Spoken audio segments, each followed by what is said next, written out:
নমস্কার বন্ধুরা, গোপালে হেসেলে আপনাদের সবাইকে স্বাগত। এই বর্ষণমুখর সন্ধ্যায় চায়ের সাথে একটা দারুণ টেস্টি এবং হেলদি কিছু মুচমুচে স্ন্যাক্স হলে সবারই খেতে খুব ভালো লাগে, তাই না? তাই আজকে সেরকমই একটা রেসিপি আপনাদের সাথে শেয়ার করছি, যেটা ছোট থেকে বড় সবাইকে নিশ্চিন্তে খাওয়াতে পারেন এবং খেয়ে কিন্তু সবার ভালো লাগবে। তাই চলুন আর দেরি না করে স্ন্যাক্সটা বানিয়ে ফেলি। আজকে চায়ের সাথে খাওয়ার জন্য ঝাল ঝাল চিড়ে ভাজার রেসিপি তৈরি করব, যেটা কম তেলে রান্না হবে এবং সবার খেতে খুব ভালো লাগবে। তার জন্য আমি এখানে চিড়ে নিয়ে নিয়েছি। আমি চিড়ের পরিমাণটা এখানে বলছি না, কেননা সেটা আপনারা আপনাদের প্রয়োজন মতো ইচ্ছে মতো নিতে পারেন। শুধু চিড়েটা একটু পাতলা ধরনের নেবেন, আর যেগুলো একটু লম্বা লম্বা চিড়ে হয় সেগুলো হলেই কিন্তু বেশি ভালো হয়। আমি ছাঁকনির মধ্যে চিড়েটা নিয়ে নিয়েছি, কেননা এটা একটু চেলে নেব। চিড়ের মধ্যে অনেক গুঁড়ো থাকে, তো একটু চেলে নিলে সেটা ভালো হয়। চিড়েটাকে ভালো করে চেলে নিয়েছি। এবার তাহলে চলুন চিড়ে ভাজাটা তৈরি করে ফেলি। চিড়েটা তো ভালো করে চালা হয়ে গেছে। এবার একটা প্যান বসিয়ে গরম করে নিয়েছি, তার মধ্যে চিড়েটা দিয়ে দিলাম। ফ্লেমটাকে একদম কমে রেখে এই চিড়েটাকে একটু ড্রাই রোস্ট করে নেব। চিড়েটা এইভাবে মুচমুচে করে ভেজে নিলে কিন্তু খেতে বন্ধুরা ভীষণ ভালো হয়। আর চিড়েটা এদিকে ভাজা হতে হতে আমি আরেকটা কাজ সেরে নেব, যেটা অবশ্যই আমি আপনাদের দেখিয়ে দিচ্ছি। একটা বাটির মধ্যে অল্প একটু জল নিয়ে নিয়েছি। এর মধ্যে অল্প নুন দিয়ে দিলাম অল্প হলুদের গুঁড়ো। ভালো করে মিশিয়ে নিচ্ছি। নুন আর হলুদটা দিয়ে ভালো করে মিশিয়ে নিয়ে একটা ঘোলের মতো তৈরি করে নিয়েছি। আর এদিকে মিনিট দুয়েক হয়ে গেছে চিড়েটাকে ড্রাই রোস্ট করে নিয়েছি। নুন আর হলুদটা জলের মধ্যে ভালো করে মিশিয়ে নিয়ে একটা ঘোল তৈরি করে নিয়েছি। আর এদিকে 2-3 মিনিট হয়ে গেছে চিড়েটাকে ড্রাই রোস্ট করে নিয়েছি। এবার এই জলের থেকে অল্প অল্প করে হাতে নিয়ে এভাবে ছিটিয়ে ছিটিয়ে চিড়েটার মধ্যে দিতে হবে। এটা করলে কি হবে, চিড়ের গায়ে একটা সুন্দর রং চলে আসবে আর চিড়েটার মধ্যে নুনটাও ঢুকে যাবে। তবে জল কিন্তু একবারে দেওয়া যাবে না, অল্প অল্প করে দিয়ে এভাবে মিশিয়ে নিয়ে একটু নাড়াচাড়া করে নিয়ে তারপর আবার দিতে হবে। কেননা একবারে যদি জলটা দিয়ে দেন তাহলে কিন্তু চিড়েটা একদম নরম হয়ে যাবে, তাহলে আর খেতে ভালো লাগবে না। আবার একটু জলের ছিটা দিয়ে দিলাম। মিশিয়ে নিয়ে আবারও রোস্ট করে নিচ্ছি।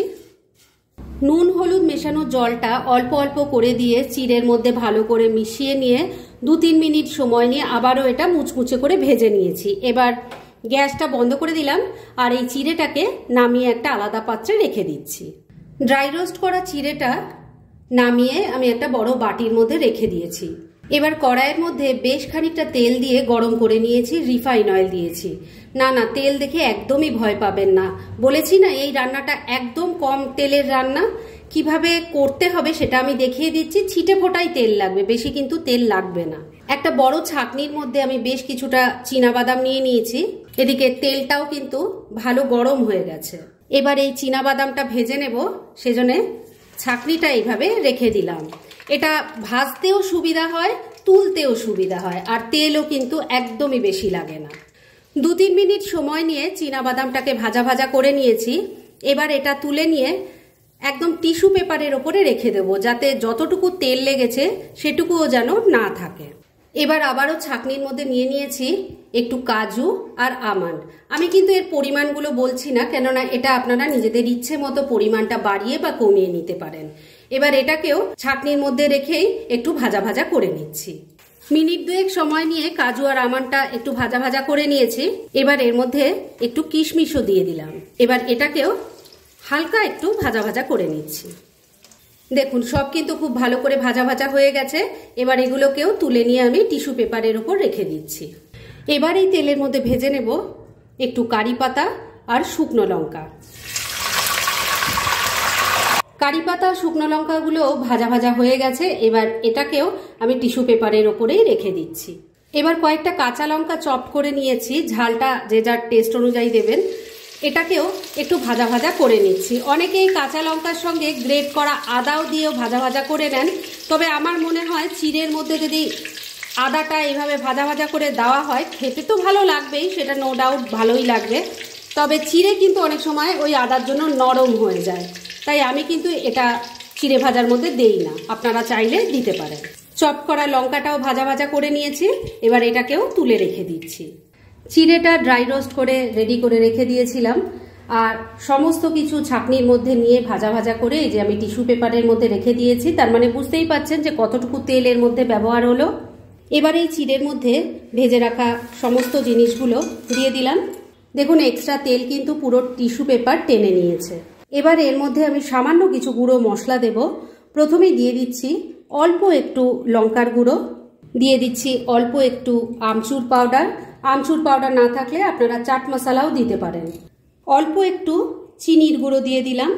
এতে চটপটা একটা টেস্ট হবে, এতে টেস্টের ব্যালেন্স হবে। আর বন্ধুরা এখানে কিন্তু আমি প্রথমে চিড়েটা যখন ড্রাই রোস্ট করেছি তখনই নুন দিয়ে করেছি, কিন্তু মাখার সময় একটুখানি বিট নুন দিতে হয়। কাঁচা নুন দিলে পরেও কিন্তু তার থেকে অনেক সময় জল বেরিয়ে চিড়েটাকে নরম করে দেয়, তাই যখন সার্ভ করবেন তখন নুনটা দিলে বেশি ভালো হয়। এবার সবকিছু আমি ভালো করে মিশিয়ে নিচ্ছি। আর এইভাবে তৈরি করে এয়ারটাইট কন্টেনারে রেখে আপনারা 1 মাস পর্যন্ত কিন্তু এটা রেখে খেতে পারবেন। সবকিছু খুব ভালো করে মেশানো হয়ে গেছে। তবে এখানে আমি আরও দুটো জিনিস দেব, যে দুটো জিনিস একদমই অপশনাল, আমার ভালো লাগে তাই আমি দিই, আপনাদের যদি পছন্দ না হয় স্কিপ করবেন। সেটার প্রথমটা হলো একটু ঝুরি ভাজা, যেটা এই চিড়ে ভাজাতে খেতে ভালোই লাগে। একটু শুকনো নারকোল ভাজা, এটাও কিন্তু এই চিড়ে ভাজার মধ্যে খুবই ভালো লাগে। এটাকেও ভালো করে মিশিয়ে নিচ্ছি। সবকিছু খুব ভালো করে মেশানো হয়ে গেছে। নামমাত্র তেলে ঝাল ঝাল দারুণ টেস্টি মুচমুচে চিড়ে ভাজা একদম রেডি। আর বন্ধুরা এই চিড়ে ভাজাটা যদি আপনারা বেশি করে তৈরি করে এয়ারটাইট কন্টেনারে রেখে দেন তাহলে কিন্তু 1 মাস পর্যন্ত রেখে খেতে পারবেন। ট্রাই করে দেখতে পারেন। যাই হোক, এবার এটা আমি আপনাদের সার্ভ করে তারপর দেখাচ্ছি। ফ্রেন্ডস, আমার আজকের এই দুর্দান্ত স্বাদের টেস্টি এবং হেলদি স্ন্যাক্স রেসিপিটা একদম রেডি হয়ে গেছে এবং আমি সার্ভ করে দিয়েছি। ভীষণ ইজি একটা রেসিপি, কিন্তু যেভাবে আমি তৈরি করেছি ঠিক সেইভাবে তৈরি করে খেয়ে দেখুন, ভীষণ ভালো লাগবে। আর এটা কিন্তু বেশি করে তৈরি করে আপনারা 1 মাস এয়ারটাইট কন্টেনারে রেখে খেতে পারবেন। তাই দেরি না করে পারলে এটা আজই একবার বানিয়ে ফেলুন, আর তারপর কেমন লাগলো সেটা প্লিজ কমেন্ট করে জানাবেন। এরকম ধরনের অনেক ভালো ভালো নিরামিষ রান্নার রেসিপি আপনারা গোপালের হেসেল সার্চ করলেই পেয়ে যাবেন, যার মধ্যে থেকে কিছু কিছু আমি সাজেস্টেড বক্সেও দিয়ে দেব, সেখান থেকেও আপনারা দেখে নিতে পারেন। তাই গোপালের হেসেল অবশ্যই ভিজিট করুন। আর আপনারা কেমন ধরনের রেসিপি চাইছেন সেটাও কিন্তু আমাকে জানাতে পারেন। আমি চেষ্টা করব সেই সব রেসিপিগুলো আপনাদের সাথে শেয়ার করার। আর আমার আজকের এই রেসিপি যদি আপনাদের ভালো লাগে আর ইউজফুল বলে মনে হয় তাহলে যারা এখনও আমার চ্যানেলটাকে সাবস্ক্রাইব করেননি তারা প্লিজ সাবস্ক্রাইব করুন। তাহলে আজকের মতো এখানেই শেষ করছি। পরদিন আবার এরকমই কোনো ভালো রেসিপি নিয়ে চলে আসবো। আপনারা সবাই খুব ভালো থাকুন, সুস্থ থাকুন।